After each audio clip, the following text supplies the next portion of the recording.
Hey all, this is Palak Narang studying MBBS and welcome to my YouTube channel.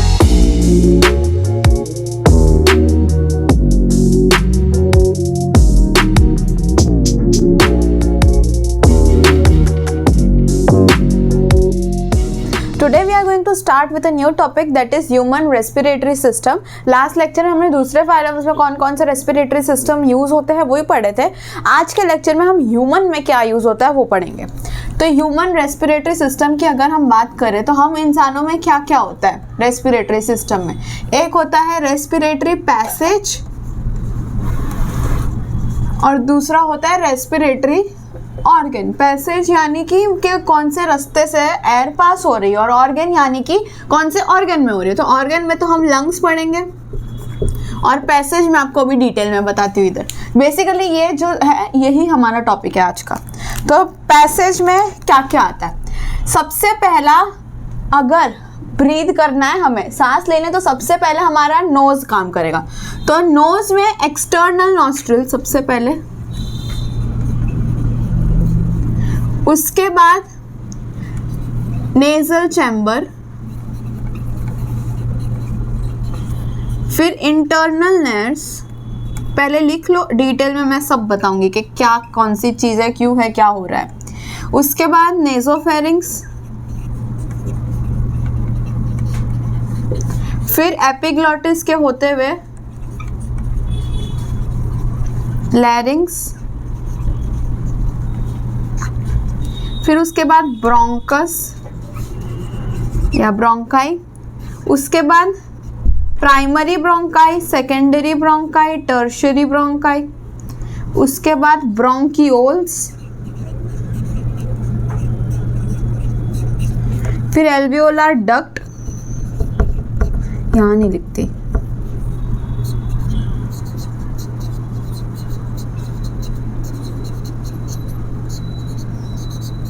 Atrium, heart वाला नहीं, और फिर बाद में एल्वियोलाई. ये हमें डिटेल में पढ़ना है पूरा का पूरा. तो शुरू करते हैं एक्सटर्नल नोस्ट्रिल के साथ. मैं सब बताऊंगी, चिंता मत करना. एक्सटर्नल नोस्ट्रिल, एक ये पहले डायग्राम बना लो. रफ डायग्राम है ऑब्वियसली. ये हमारा नोज है, हम आगे की तरफ से देख रहे हैं. इसका माउथ होगा, ऊपर इसके दो आँख होंगे, वॉटएवर, या इधर कान होगा, पर वो इम्पॉर्टेंट बात नहीं है. इम्पॉर्टेंट बात ये है कि हमारे पास जो नाक है उसमें सबसे बाहर जो आपको दिख रहा है दैट इज एक्सटर्नल नॉस्ट्रिल. ये तो हमें सबको पता है, इसमें कुछ अलग बात नहीं है. जो ये एक्सटर्नल नॉस्ट्रिल्स है उससे हम सांस अंदर लेते हैं, ऑब्वियस सी बात है. फिर उसके बाद जो ये चैम्बर है पूरा, दिस इज नेजल चैम्बर. जो यहाँ एक्सटर्नल नॉस्ट्रिल से अंदर की तरफ जा रहा है, यहाँ तक ये पूरा जो पार्ट है that is nasal chamber. Nasal chamber के पीछे एक और जो ये जगह है इसे बोलते हैं इंटरनल नर्व्स. अब इंटरनल नर्व्स क्या होता है कि आप ऐसे याद कर लो, posterior opening of nasal chamber.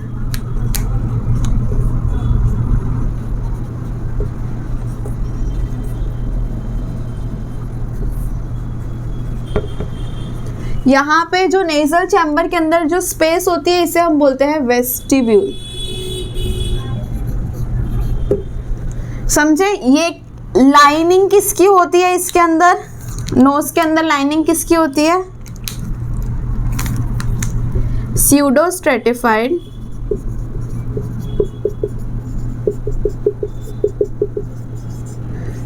Ciliated columnar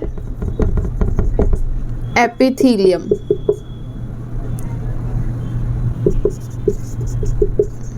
किसकी लाइनिंग है ये, नेजल चैम्बर की. प्लस गॉबलेट सेल्स भी होते हैं, very important. Pseudo stratified ciliated columnar epithelium with goblet sales. अब इसका फंक्शन क्या है. पहला तो गॉबलेट सेल्स है तो म्यूकस का सिक्रीशन होगा, और म्यूकस अगर सिक्रीट होगा तो बाहर से जो भी पार्टिकल्स हैं उसको ट्रैप करेगा. दूसरा, इसके अंदर मॉइस्चर होता है जिसकी वजह से जो एयर हम अंदर ब्रीथ कर रहे हैं उसमें ज़्यादा मॉइस्चर हो जाए या उसमें हाँ मॉइस्चर ज़्यादा हो जाए। बेसिकली हम जो एयर ब्रीथ कर रहे हैं वो ड्राई है, तो अब उसके अंदर मॉइस्चर का कंटेंट बढ़ाने के लिए भी ये एपिथेलियम काम आती है। तो अभी तक हमने क्या क्या पढ़ा? सबसे पहले एक्सटर्नल नोस्ट्रिल जो ओपनिंग है बाहर, उसके बाद है अंदर nasal chamber. Nasal chamber is lined by pseudo stratified ciliated columnar epithelium with goblet cells which will secrete mucus. वो म्यूकस के दो फंक्शन, सबसे पहला तो म्यूकस है तो entrapment of any foreign body, और दूसरा मॉइस्चर को बनाने के लिए जब हम एयर इनहेल करते हैं। फिर होता है internal nails which is the posterior opening of nasal chamber. जो इंटरनल नेल्स है ना वो एग्जैक्टली यहाँ पे होता है, ठीक है। उसके ऊपर यहाँ नाक पे, नोज पे एकदम टॉप पे क्या प्रेजेंट होता है इधर? Olfactory epithelium. ऑल्फैक्टरी एपिथेलियम क्या करता है? वो काफ़ी लोगों को पता होगा, जो हम लोग कुछ भी सांस लेते हैं, जो स्मेल कर सकते हैं, बेसिकली वो जो सेंस करेगा वो कौन करेगा? Olfactory epithelium. नोज का सेंसरी है ये पार्ट। तो क्या क्या बोला हमने? Nostril, nasal chamber, internal nails और ऑल्फैक्टरी एपिथेलियम इसमें। अगला हमारा आता है यहाँ पे नेजोफेरिंक्स पे। चलो आगे बढ़ते हैं।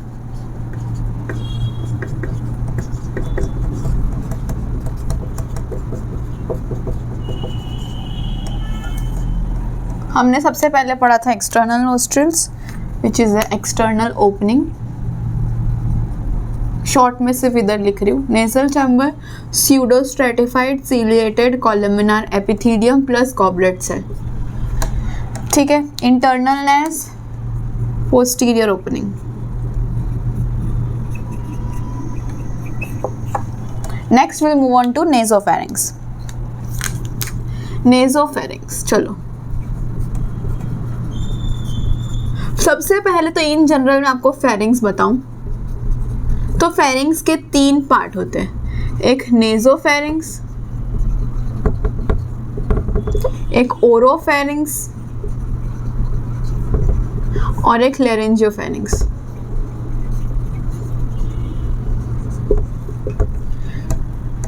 हमने नोज जब अभी पढ़ा तो हम एंटीरियर व्यू यानी आगे से देख रहे थे। अब अगर मैं लेटरली देखना चाहूँ कि ये हमारा नोज है, ये एक्सटर्नल नेल्स है, नेजल चैम्बर है, इंटरनल नेल्स है, ऑल्फैक्टरी एपिथेलियम है, इसके एग्जैक्ट पीछे ये वाली जगह पे होता है ये पूरा जो पार्ट है दैट इज नेजोफेरिंग्स। अब नोज है, नोज के नीचे क्या होता है? ये माउथ होता है। माउथ के जो पीछे फेरिंग्स है वो है ओरोफेरिंग्स, और उसके नीचे यहाँ जो लैरिंग्स के पास है दैट इज नोन एज लैरिंजियोफेरिंग्स। तो ये 3 टाइप के फेरिंग्स हुए, समझे इतना? अब इन जनरल अगर मैं बात करूं तो pharynx is common passage of both air and water. क्यों ऐसा? क्योंकि हम नाक से सांस ले रहे हैं वो भी फेरिंग्स में जा रही है नेजोफेरिंग्स के थ्रू, और जो मुंह से हम खाना खा रहे हैं वो भी फेरिंग्स में जाएगी ओरोफेरिंग्स के थ्रू। तो बेसिकली ये कॉमन पाथवे है of both air and water, sorry air and food, बाप रे, एयर एंड फूड का कॉमन पाथवे है। पर अगर मैं सिर्फ नेजोफेरिंग्स की बात करूं तो यहाँ से ओनली एयर विल एंटर। समझे इतना? अब ये हमारा नोज है, यहाँ से नेजोफेरिंग्स आया। नेजोफेरिंग्स के बाद अब आगे अगर जाना हो तो वो कैसे जाएगा? वो जाता है लैरिंग्स में। लैरिंग्स में कैसे जाता है? नेजोफेरिंग्स है, ऐसे समझो, ये नेजोफेरिंग्स है, यहाँ पर एक प्रेजेंट होता है एपिग्लॉटिस। बेसिकली क्या होता है ना, एक ट्यूब है, ये पूरी की पूरी ट्यूब है, इस ट्यूब के अंदर से सांस जानी चाहिए लैरिंग्स में, समझे? तो वो हम जब सांस जाएगी तो यहाँ पे एपिग्लॉटिस होगा। क्यों एपिग्लॉटिस होगा? कि चलो ठीक है, सांस जा रही है, आ रही है, जा रही है, आ रही है, जो भी हम ब्रीदिंग कर रहे हैं वो ठीक है, पर ये जो ट्रैकिया है जो आगे आएगा उसके एग्जैक्टली बाजू में ईसोफेगस भी है। ट्रैकिया के पास ईसोफेगस भी है। तो जब अगर खाना आ रहा है अंदर तो खाना कैसे डिसाइड करेगा कि मुझे कौन सी ट्यूब में जाना है? वो ऐसे डिसाइड करेगा कि जो लैरिंग्स है वो एपिग्लॉटिस उस लैरिंग्स को बंद कर देगा, जिसकी वजह से अब सिर्फ एक ही ओपनिंग खुली रही और खाना वहाँ से चला जाएगा नीचे ईसोफेगस में, और जब सांस लेनी है तो फिर वो एपिग्लॉटिस जो है वो अपने आप को खोल देगा, जिसकी वजह से ये वाला जो है वो खुल जाएगा और सांस यहाँ पे अंदर जा सकती है। इसीलिए बोलते हैं कि खाते समय ज़्यादा बातें नहीं करने की, क्योंकि अगर बातें करेंगे हम तो ये जो है सांस लेने वाला वो खुलेगा। क्यों खुलेगा वो मैं बताती हूँ बातें करते समय। तो इसीलिए वो खुलेगा तो चांसेस है कि खाना जहाँ चला जाए। अब खाना जब गले में अटकता है ऐसा बोलते हैं तो आपको खांसी आती है। ऐसा क्यों, कफ रिफ्लेक्स क्यों आता है? क्योंकि जब खाना गले में अटका तो इस वजह से खांसी क्या करती है, what is actually cough? It is a forceful expiration of air. तो जब हम फोर्सफुली एयर को एक्सपायर करेंगे, यहाँ से बाहर निकलेगी अगर एयर, तो वो जो भी फूड गले में अटका है वो उसको बाहर निकाल के ईसोफेगस में ले आएगी। इसीलिए अगर गले में अटकता है तो आपको खांसी आती है। चलो back to our topic, epiglottis पे आते हैं। नेजोफेरिंग्स के बाद हमारे पास आता है लैरिंग्स। अब नेजोफेरिंग्स के बाद लैरिंग्स आने के लिए हमें एपिग्लॉटिस की ज़रूरत पड़ती है। अब ये जो मैंने आपको ट्यूब दिखाई थी ऐसी, अभी तक मैं ऐसे ही ट्यूब बताती आ रही हूँ। ये नोज़ है, इधर ऐसे पीछे ये पूरी ट्यूब है, पर लेकिन मैं चाहती हूँ कि आप उस ट्यूब को ऐसे घुमा के देखो, यहाँ से ऊपर से देखो तो कैसा लगेगा। ये पूरी की पूरी ट्यूब है, इसके ऊपर ये होगा पूरा epiglottis.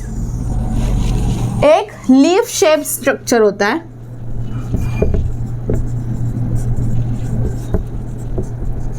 Made up of elastic cartilage.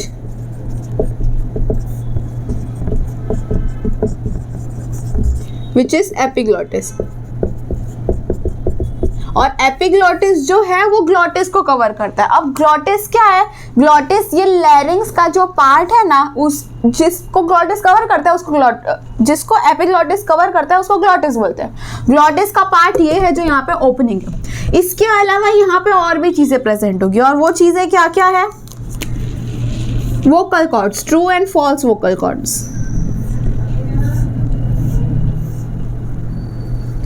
क्या प्रेजेंट होंगे? वोकल कॉर्ड्स प्रेजेंट होंगे। यहाँ पे पूरा प्रेजेंट होगा थायराइड कार्टिलेज।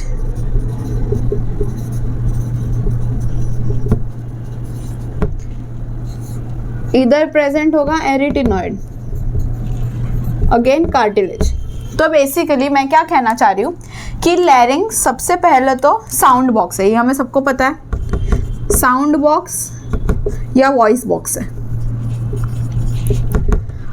लैरिंग्स जो है वो नेजोफेरिंग्स के साथ जुड़ा हुआ है, समझे? अब क्या है ना, जो वोकल कॉर्ड्स है वो जब वाइब्रेट करते हैं ना तो साउंड प्रोड्यूस होती है। जैसे अगर मैं बोल रही हूँ तो क्यों बोल रही हूँ? क्योंकि जो मेरे वोकल कॉर्ड्स है वो वाइब्रेट करते हैं तो आवाज़ निकलती है। उसके अलावा नॉर्मल जब हम सांस लेते हैं तो सांस के लिए अंदर जाता रहता है। अब जो लैरिंग्स है ये सब पूरा 9 कार्टिलेज से बना है। डन, 9 कार्टिलेज से पूरा का पूरा लैरिंग्स बना है। जब हवा अंदर आएगी तो एपिग्लॉटिस खुला हुआ रहेगा, which is a leaf structure made up of elastic cartilage. पर जब खाना आएगा ना तो जो एपिग्लॉटिस है वो इसको कवर कर लेगा, बंद हो जाएगा और ईसोफेगस खुलेगा जिसके अंदर वो खाना जाएगा। समझ में आया इतना?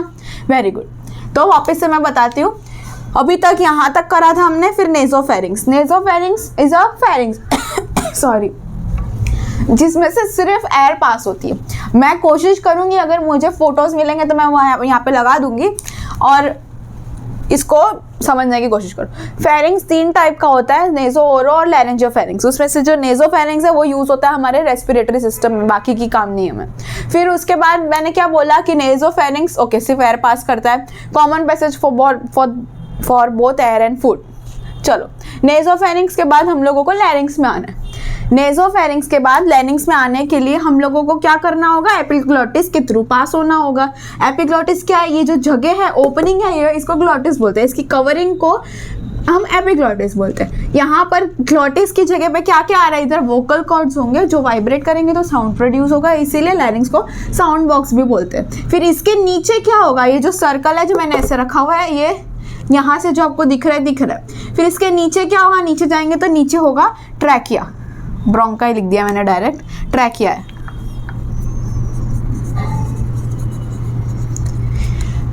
फिर उसके आगे ट्रैकिया पे बढ़ते हैं। अब लैरिंग्स में मुझे आपको एक और बात बतानी है। लैरिंग्स मैंने आपको बोला 9 कार्टिलेज से बना होता है। 9 कैसे बने? 3 अनपेयर्ड और 3 पेयर्ड। अनपेयर्ड कार्टिलेज कौन कौन से होंगे? थायराइड, क्रिकॉइड और एपिग्लॉटिस, जिसमें से थायराइड इज लार्जेस्ट। पेयर्ड वाले कौन से होंगे? एरिटिनॉइड, कॉर्निक्यूलेट, क्यूनिफॉर्म। अब मैं आपको ये समझाती हूँ, बताती हूँ कहाँ का है। अगेन मैं वो ट्रैक बनाना चाहूँगी ताकि कंफ्यूजन ना हो आपको। External nostril, nasal chamber, internal nares, olfactory epithelium, done. इसके बाद यहाँ से एयर अंदर पीछे जाएगी तो ये पूरा फेरिंग्स होगा। फेरिंग्स से पास करेगी, नीचे आएगी। तो नीचे आने के लिए क्या चाहिए होगा उसको? फेरिंग्स के बाद, नेज़ोफेरिंग्स के बाद कहाँ जाती है? लैरिंग्स में। लैरिंग्स में जाती है। तो ये रहा हमारा लैरिंग्स, समझे? ये नोज ठीक है, घोड़े जैसा लग रहा है पर तुम समझो। नोज, फेरिंग्स और फिर लैरिंग्स, समझे? लैरिंग्स में 9 कार्टिलेज होते हैं, 3 अनपेयर्ड यानी 3 + 6 ये, क्योंकि 3 पेयर्ड है। अब मैं बताती हूँ ये कहाँ पे है।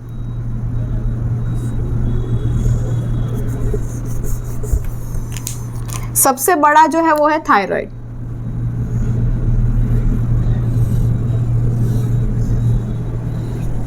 थायराइड के ऊपर होती है थायराइड मेम्ब्रेन।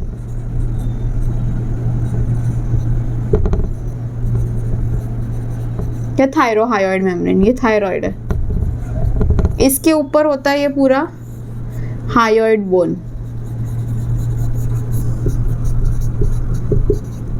ये है हमारा एपिग्लॉटिस।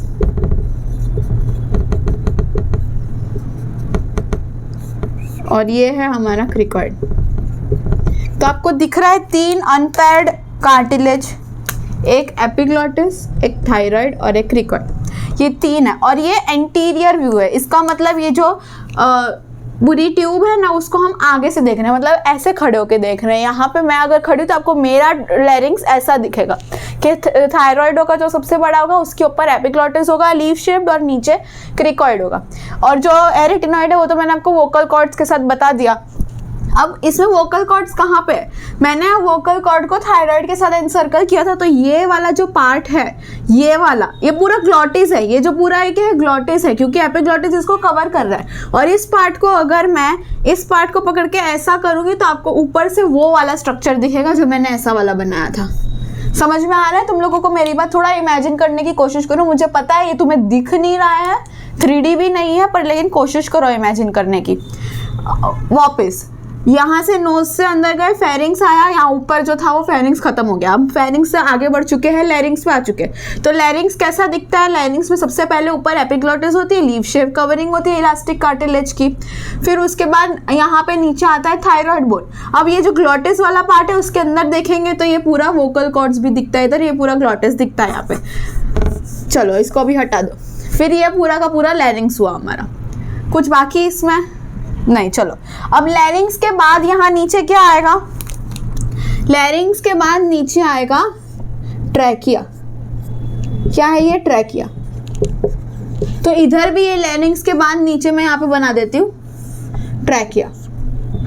ट्रैकिया को मैंने ऐसे ऐसे किया है, क्यों? क्योंकि जो ट्रैकिया है उसमें होते हैं incomplete C shaped cartilaginous ring. C shaped ring होती है जो ट्रैकिया को रैप अराउंड करती है। अब क्यों इनकम्प्लीट होती है और क्यों होती है? सबसे पहली बात तो इसलिए होती है कि अगर कार्टिलेजिनस रिंग नहीं होगी ना तो इसको पकड़ के रखने के लिए कोई नहीं होगा। फिर उसके बाद जब सांस बाहर जाएगी तो जब खाली होगा तो पूरा कोलैप्स हो जाएगा। ऐसे कोलैप्स मतलब ऐसे ऐसा हो जाएगा, समझ रहे हो। तो अगर उसको पकड़ के रखना है ट्रैकिया को, उसके लिए रिंग चाहिए। और रिंग इसलिए भी नहीं चाहिए, पीछे की तरफ नहीं होती है रिंग, क्योंकि तो थोड़ा एक्सपैंड करने के लिए, थोड़ा खुलने के लिए हमें, मतलब स्ट्रेचेबल हो थोड़ा, ऐसा कह सकते हो आप, तो उसके लिए हमने थोड़ा ओपन रखा हुआ है। सिंपल सा पॉइंट है ये ट्रैकिया का। अब T5 लेवल पे, यानी कि एग्जैक्टली चेस्ट जो पार्ट है उसके मिड थोरासिक बोलो, ये चेस्ट है, ये इंसान है हमारा, ये हमारी चेस्ट है। तो यहाँ पे एग्जैक्टली सेंटर में क्या है, T5। तो T5 लेवल पे क्या होता है, trachea will give rise to 2 bronchus, एक राइट ब्रोंकस और एक लेफ्ट ब्रोंकस। समझे, इतना समझ में आया। अब आगे का बहुत इजी है। यहाँ वाला जो पार्ट था तो थोड़ा कंफ्यूजिंग था, क्योंकि इमेजिन करना मुश्किल होता है, बट मैंने पूरी कोशिश की है समझाने की। यहाँ तक आ गए हम लोग ट्रैकिया तक। अभी आगे ब्रोंकस पे आते हैं, उसके लिए लिखो पहले। ट्रैकिया हुआ, फिर अगले पे हम आते हैं bronchi, when plural and bronchus when singular. अब ब्रोंकाई या ब्रोंकस के हैं ना मल्टीपल डिवीजन होते हैं बहुत एंड तक, यानी कि पहले प्राइमरी ब्रोंकाई, फिर सेकेंडरी ब्रोंकाई, फिर tertiary bronchi, primary secondary tertiary, फिर उसके बाद होता है ब्रोंक्यूल्स।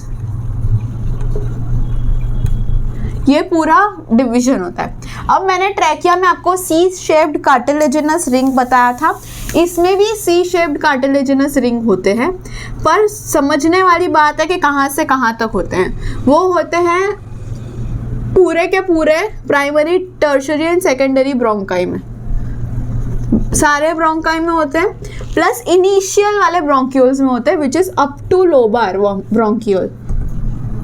इसको खाली याद रख लो, अप टू लोबार ब्रोंक्यूल होते हैं हमारे ये सी शेप्ड कार्टिलेजिनस रिंग। इसके बाद ब्रोंकाई के बाद क्या आएगा हमारे पास, एल्वियोलाई। बस सिर्फ एक बचा एल्वियोलाई। अब हमारे पास 2 लंग्स हैं, वाह क्या बात कर ली। उन 2 लंग्स में हमारे पास होते हैं 300 million alveoli. Important, both lungs, ये भी इंपॉर्टेंट, मार्क कर लो। 300 million alveoli present in both lungs. अब एल्वियोलाई भी सिर्फ एल्वियोलाई नहीं है, सबसे पहले आता है एल्वियोलार डक्ट, फिर एट्रियम और फिर एल्वियोलाई। तो ये जो हमारे टर्मिनल ब्रोंक्यूल्स है वहां से आते हैं ये एल्वियोलार डक्ट्स, ठीक है। एल्वियोलार डक्ट्स फिर कहाँ जाते हैं, ये एट्रियम पे, फिर उसके बाद आता है एल्वियोलाई। समझे। तो ये क्या है, ये हमारा टर्मिनल ब्रोंक्यूल है। ये क्या है, आप बोलोगे मेरे साथ, एल्वियोलार डक्ट्स। ये क्या है, एट्रियम, हम हार्ट में नहीं जा रहे हैं। और ये क्या है हमारा, एल्वियोलाई। अब एल्वियोलाई के बारे में मैं कुछ शब्द कहना चाहूँगी, मुझे मौका दे। कि alveoli is very thin, irregular, lined by squamous epithelium, important। इसका फंक्शन क्या है, गैशियस फंक्शन, ऐसे बताते चलो। 2 टाइप के एल्वियोलार सेल होते हैं जिसको न्यूमोसाइट बोलते हैं बेसिकली, टाइप 1 और टाइप 2। जो टाइप 1 होते हैं ना वो गैशियस एक्सचेंज में मदद करते हैं, और टाइप 2 जो है वो लेसिथिन बनाता है। अब एल्वियोलाई गैशियस एक्सचेंज में मदद करते हैं तो हम सबको पता है, वही तो काम है हमारा लंग्स का, सांस लेने का। तो ये तो बहुत बढ़िया बात है। न्यूमोसाइट सेल्स है जो एल्वियोलाई में प्रेजेंट होते हैं। तो पहला तो गैशियस एक्सचेंज कर रहा है, पर टाइप 2 जो है वो लेसिथिन बना रहा है। अब लेसिथिन क्या है, एक सर्फेक्टेंट है। What do you mean by surfactant? Surfactant का मतलब क्या है कि एल्वियोलाई के जो फ्लूइड है और जो एयर है, इन दोनों का बीच में टेंशन को मेंटेन करता है, उसकी सरफेस टेंशन को, वो होता है सर्फेक्टेंट। और क्योंकि उसकी सरफेस टेंशन मेंटेन है तो एल्वियोलाई का कोलैप्स प्रिवेंट होता है। ये भी ऐड कर लो कहीं पे, मेरे पास जगह नहीं है। Prevents alveolar collapse.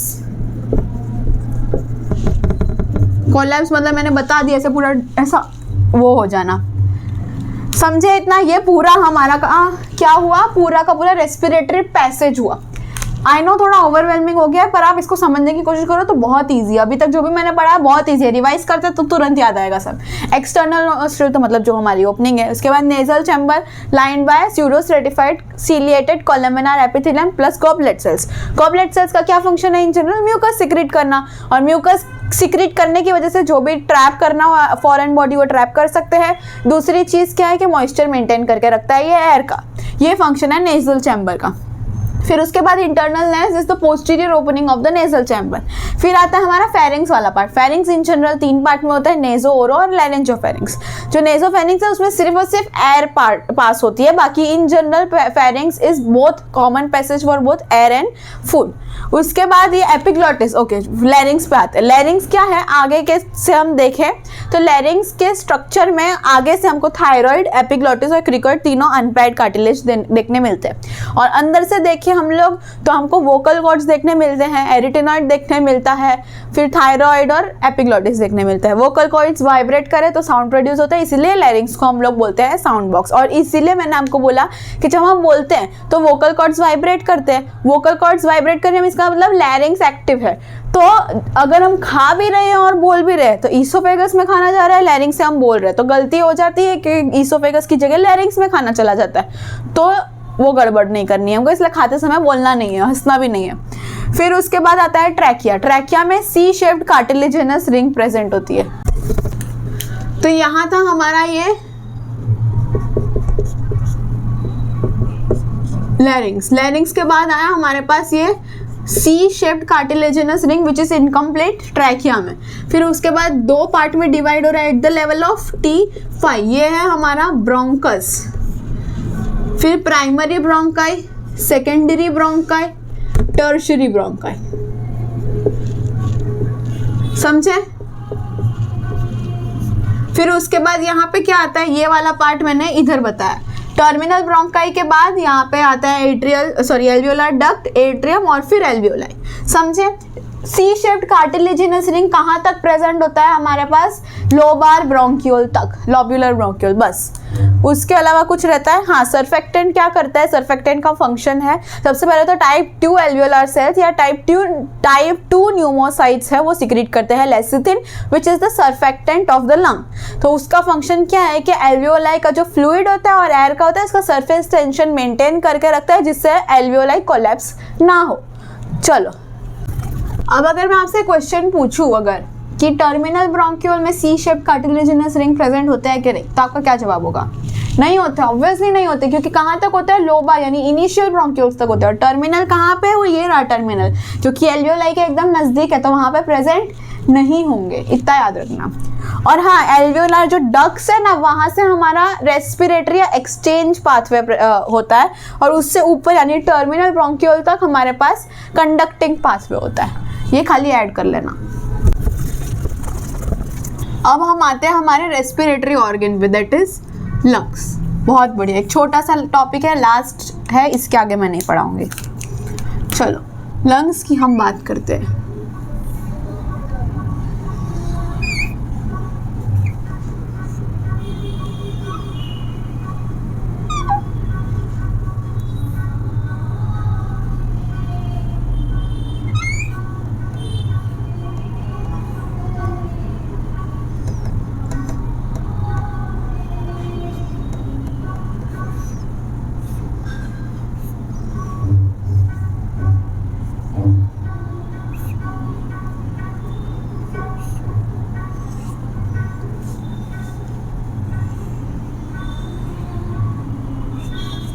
वाह बढ़िया, चलो शुरू करो।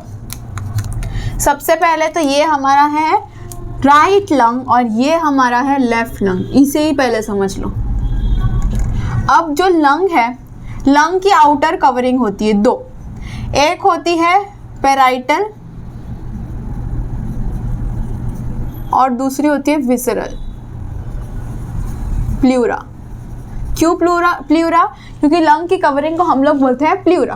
अब आउटर पैराइटल प्लूरा और इनर विसरल प्लूरा। विसरल यानी कि ऑर्गन, तो वो ऑर्गन के नज़दीक जो होगी वो विसरल, जो बाहर होगी वो पैराइटल। अब ये दोनों प्लूरा, ये दोनों कवरिंग के अंदर प्रेजेंट होता है फ्लूइड, जिसे हम लोग बोलते हैं प्लूरल फ्लूइड। क्या बोलते हैं? Pleural fluid. Pleural fluid secreted by pleural membrane. What are the pleural membranes? Parietal and visceral membrane. इन लोग ही secrete करते हैं pleural fluid. It is a serous fluid. What do you mean by serous? Watery.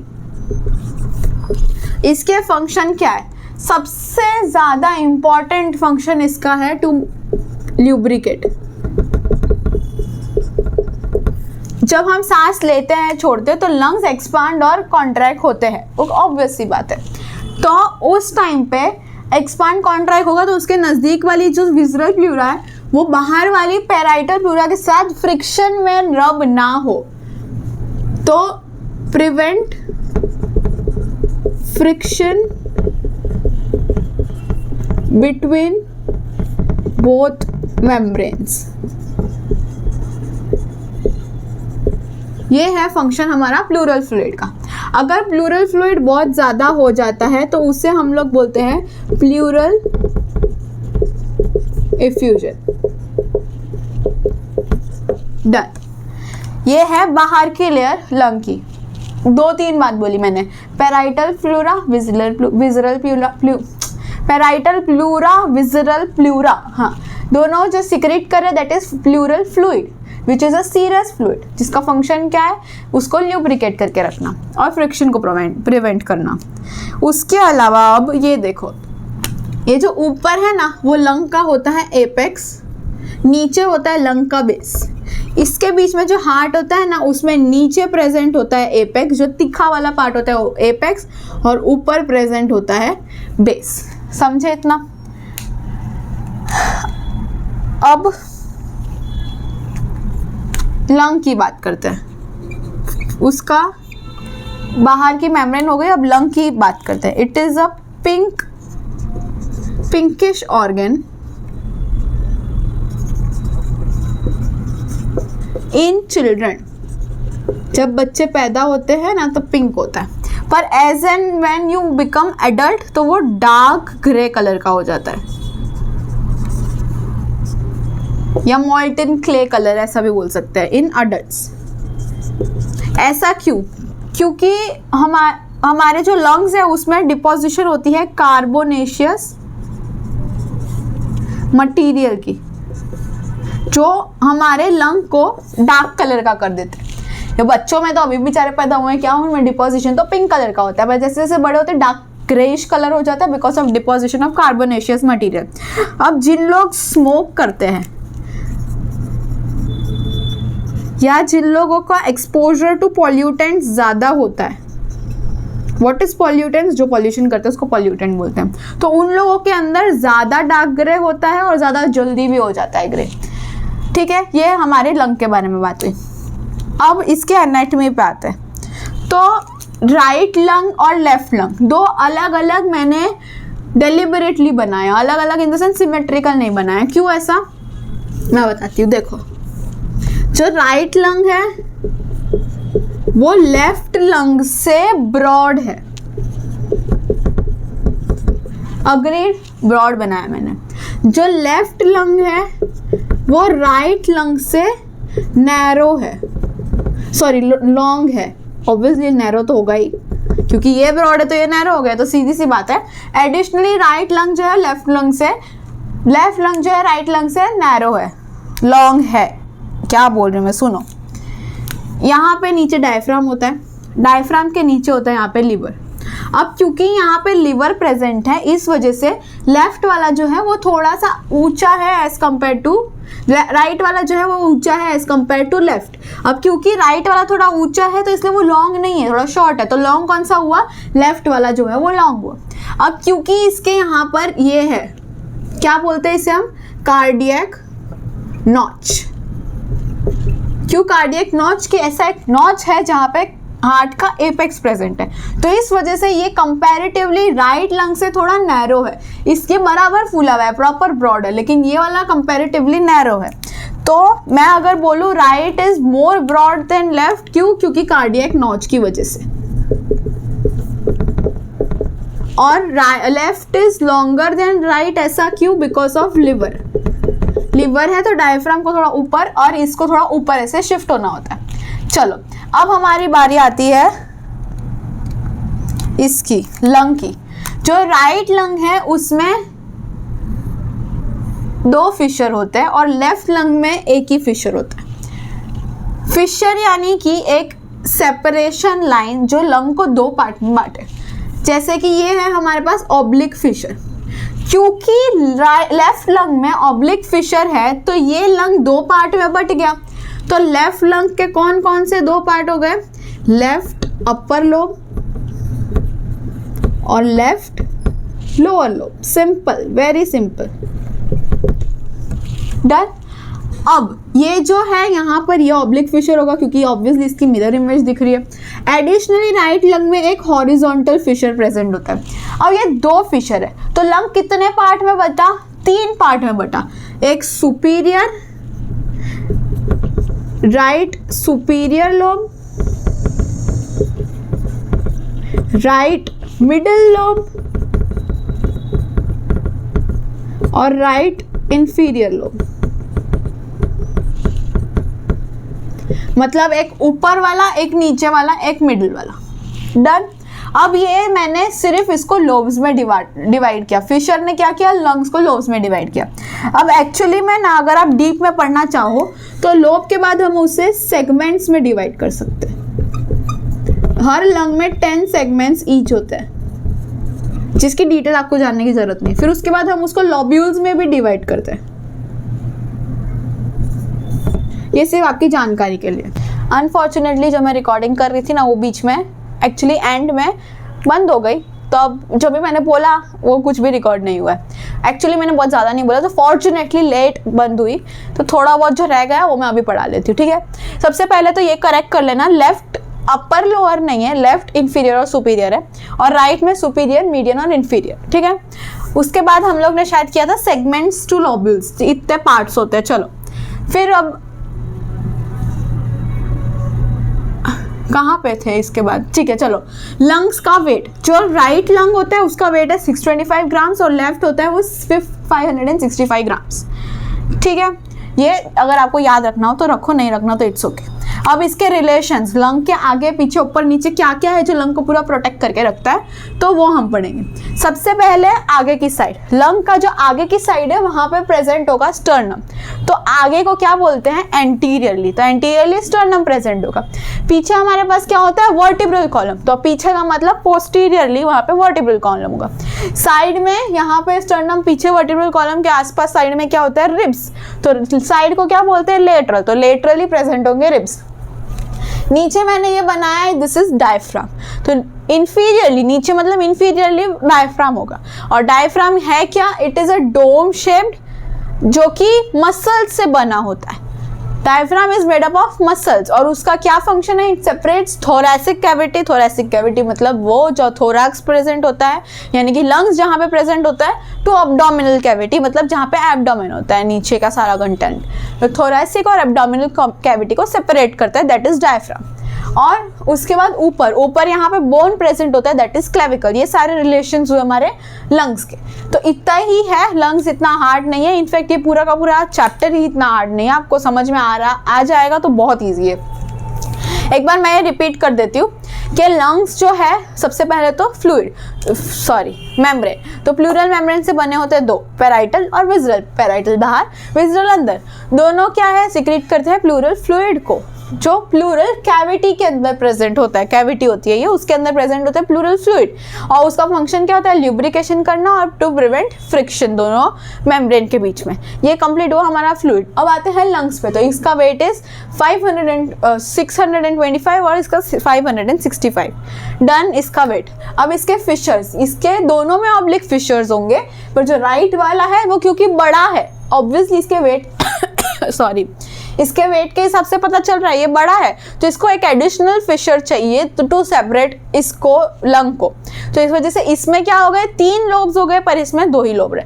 2 lobe यानी left superior left inferior, और जो 3 हुए right superior right inferior तो रहेगा ही, बीच में एक हो जाता है राइट मीडियन लोब।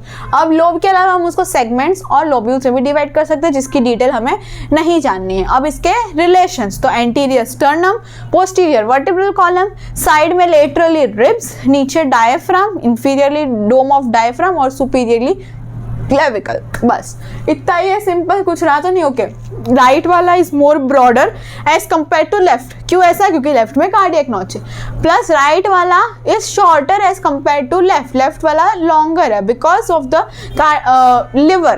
लिवर जो है राइट के नीचे प्रेजेंट होता है, इसलिए वो थोड़ा ऊंचा है। तो यहीं पे हमारा लंग्स फिनिश होता है। That is it for today. I will meet you in my next one. Till then bye bye.